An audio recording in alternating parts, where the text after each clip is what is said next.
देवी लक्ष्मी जी अपने ऊपर नियंत्रण खो रही हैं। शांत हो जाइए देवी लक्ष्मी, शांत हो जाइए। इस माया से बाहर आइए, अपने अस्तित्व को पहचानिए, अपनी स्मृति को अपने मस्तिष्क में जागृत कीजिए देवी। लगता है समय आ गया जब देवी लक्ष्मी अपनी शक्तियों और अपनी स्मृतियों को जागृत कर उन्हें पुनः प्राप्त कर लेगी।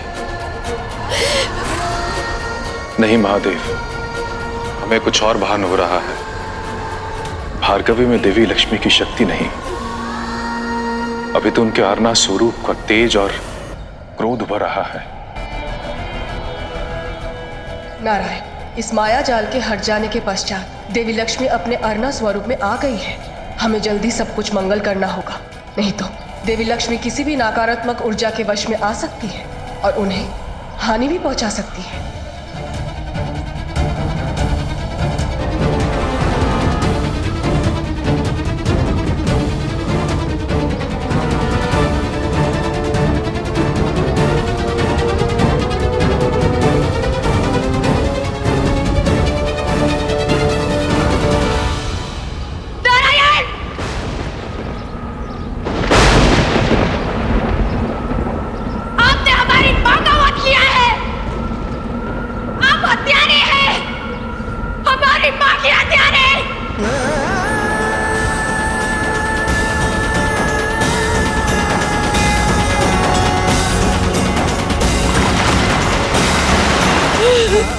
महादेव, यदि देवी लक्ष्मी के सारना स्वरूप को शांत नहीं किया गया तो समस्त सृष्टि को भयंकर परिणाम भुगतने पड़ेंगे।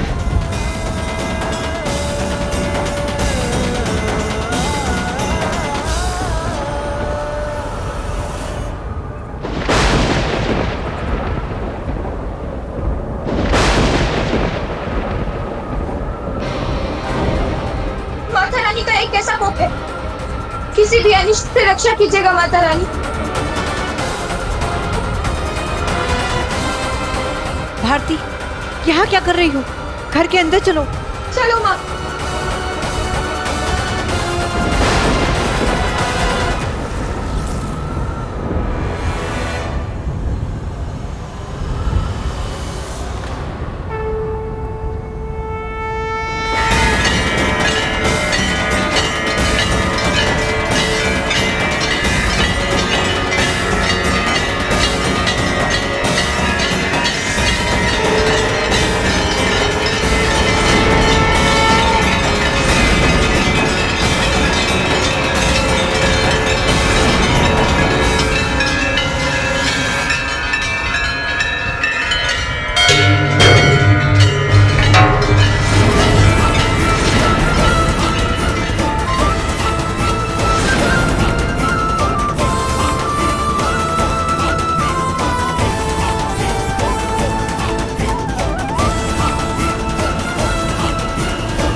मुझे भान था कि वो यहीं होगी। बड़ी ही विवश और असमर्थ प्रतीत होती है।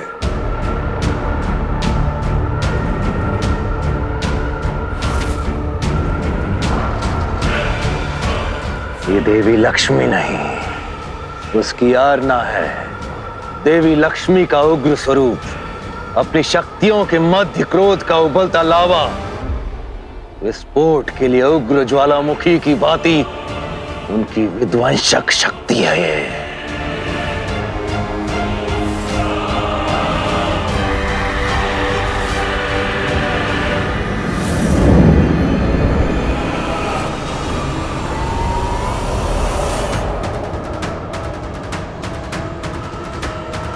देवी लक्ष्मी के इस प्रचंड प्रकोप से समस्त सृष्टि संकट में है।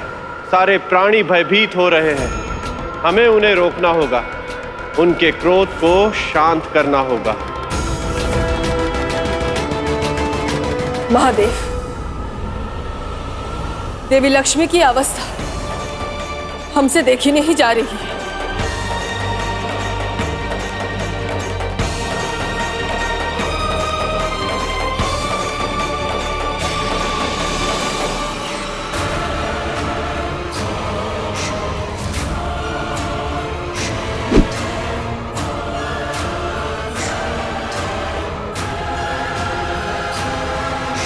ये लोबासुर कर क्या रहा है? चाहता क्या ये? लोबासुर रुको, मती मारी गई तुम्हारी, उस तरफ मत जाओ, मर जाओगे। ऐसे तुम लक्ष्मी को कभी अपने वश में नहीं कर पाओगे। लौट आओ। कैसे नहीं होगी वश में? मैं करूंगा। लक्ष्मी अब मेरी होगी।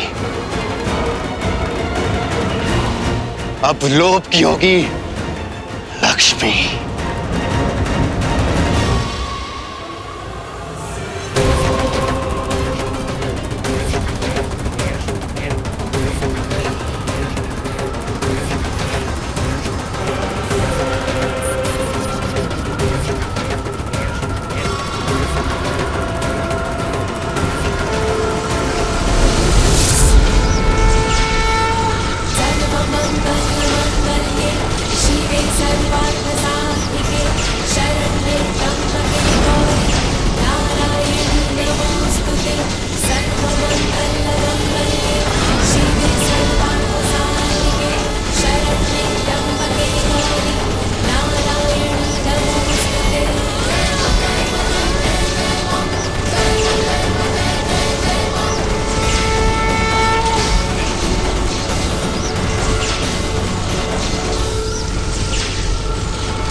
ये क्या हुआ?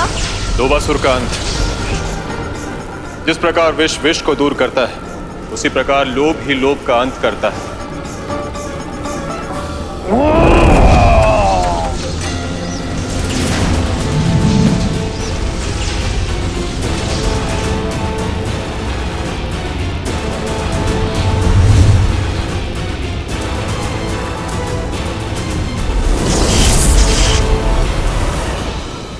इसीलिए कहते हैं अत्यंत लोभ करना अपने विनाश के द्वार खोलना है। देवी लक्ष्मी को शांत करने का एक ही उपाय दिख रहा है हमें। जिस प्रकार उग्र महाकाली को शांत करने के लिए उनकी ऊर्जा और तेज को हमने सहन किया था, संभवतः आपको भी यही करना होगा।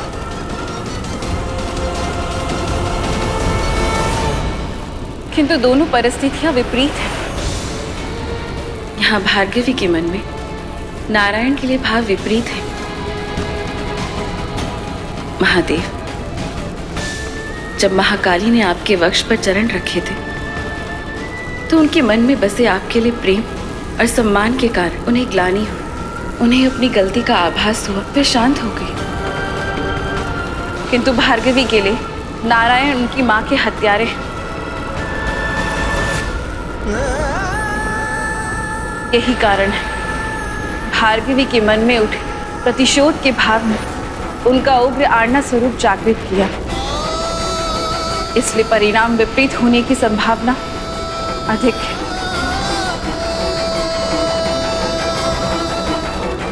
किंतु कोई और उपाय भी तो नहीं है देवी।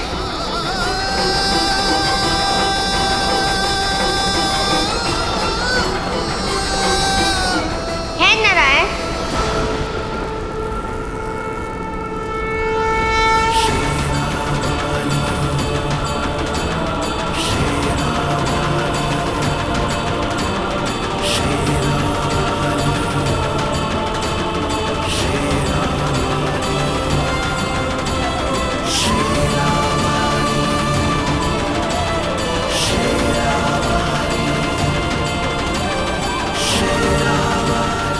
लौट जाओ बालिके!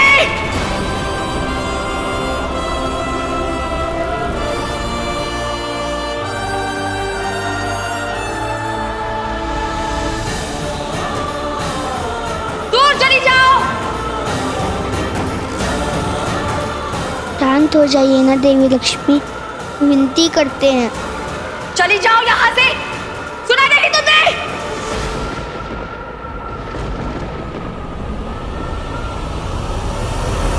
संसार का संचार है वैष्णो माता, संसार का निर्माण है वैष्णो माँ क्षमा कीजिए ना माँ, शांत हो जाइए। का संचार है वैष्णो माता, संसार का निर्माण है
नारायण।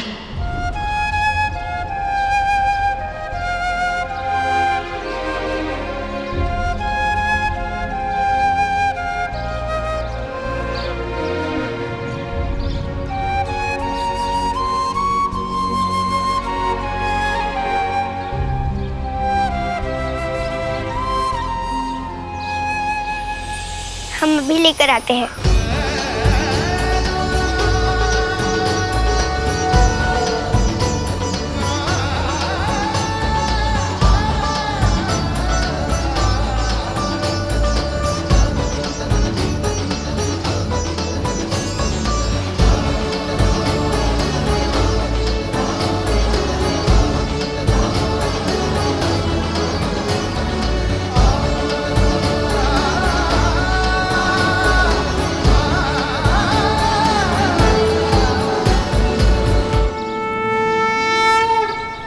वैष्णवी, हम आपके आभारी हैं। आपके कारण हमें लक्ष्मी जी पुनः प्राप्त हुई हैं। किंतु एक प्रश्न है। क्या? आपको ऐसा क्यों लगा यही युक्ति मनोवांछित परिणाम देगी? पिताश्री से महादेव की बटुक भैरव की कथा सुनी थी, वहीं से विचार आया। और जैसा कि गुरु माँ कहती हैं, अपने अंतर्मन की सुनो। हमने अपने अंतर्मन की सुनी और वही किया।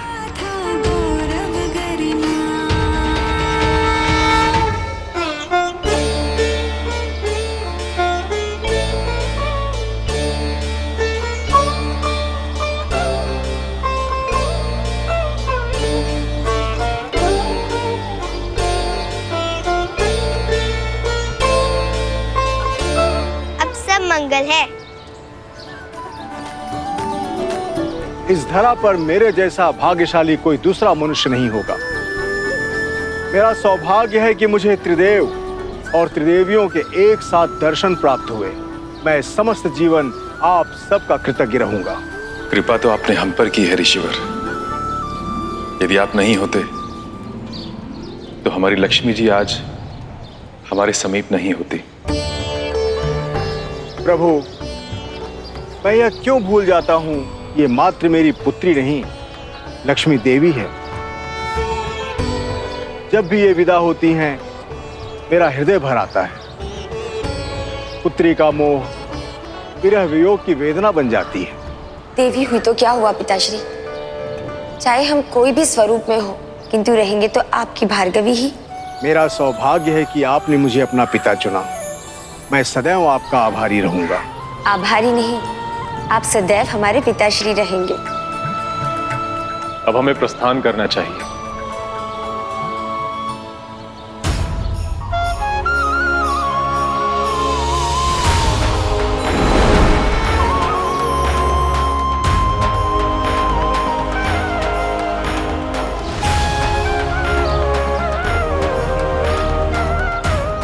एक पिता कहां अपनी पुत्री को विदा करना चाहता है, किंतु आपकी प्रतीक्षा तो संपूर्ण ब्रह्मांड कर रहा है।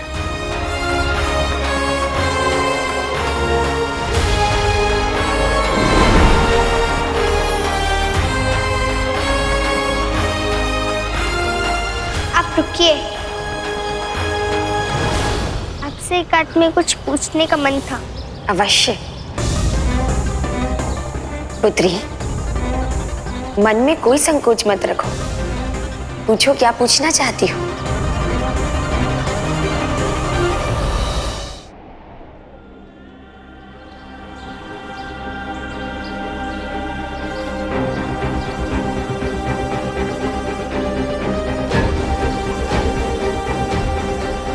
इससे पूर्व कभी वैष्णवी को इतना व्याकुल, इतना चिंतित नहीं देखा, तो इस बार इसे क्या चिंता सता रही है?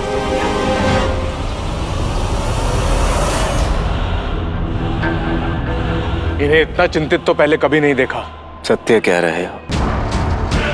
इनका प्रहार उस बालिका पे पहली बार विफल थोड़ी हुआ है, किंतु पहली बार उस बालिका ने हमें इतना अचंभित किया है। इस बार तो मुझे अपनी विजय निश्चित लग रही थी, विजय के अत्यंत निकट भी था। विष्णु के टूटते मनोबल को देखकर मैं आश्वस्त हो गया था, किंतु जो स्वयं भगवान भी नहीं कर पाए, उस बालिका ने कर दिखाया। माता लक्ष्मी, जब आप भार्गवी थी तो आपको ज्ञात भी नहीं था कि आप देवी लक्ष्मी हैं। तो फिर आपने ये सब कुछ कैसे किया? आपने अपने नेत्रों से सुदर्शन चक्र से अपनी माँ का वध होते हुए देखा। आपके पिता उस समय भयानक पीड़ा में थे। अपने साथ की ऐसी घड़ी में संबंधों के सारे सूत्र तोड़कर अपने परिवार को छोड़कर आप कैसे जा पाई? पीड़ा तो बहुत हुई पुत्री, किंतु हमने उस घटना को परिवार को त्यागने के रूप में कभी नहीं देखा, अपितु इस संसार को अपना परिवार बनाने के अवसर के रूप में देखा।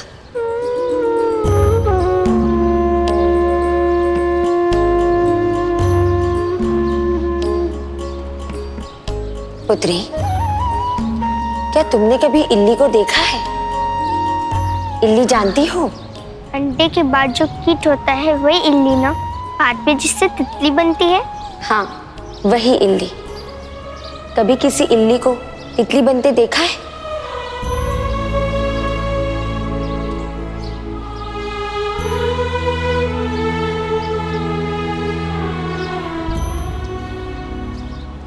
पुत्री, इल्ली अपना घर बनाने के लिए बड़े जतन करती है, अपनी सुरक्षा सुविधा की सारी व्यवस्था करती है, किंतु एक दिन उसे अपना घर तोड़कर बाहर निकलना पड़ता है तितली बनने के लिए। मोह तो उसे होता है, किंतु वो जानती है कि यदि वो यहाँ से नहीं निकली तो वो वहीं मर जाएगी और उसके जीवन का उद्देश्य कभी पूरा नहीं हो पाएगा।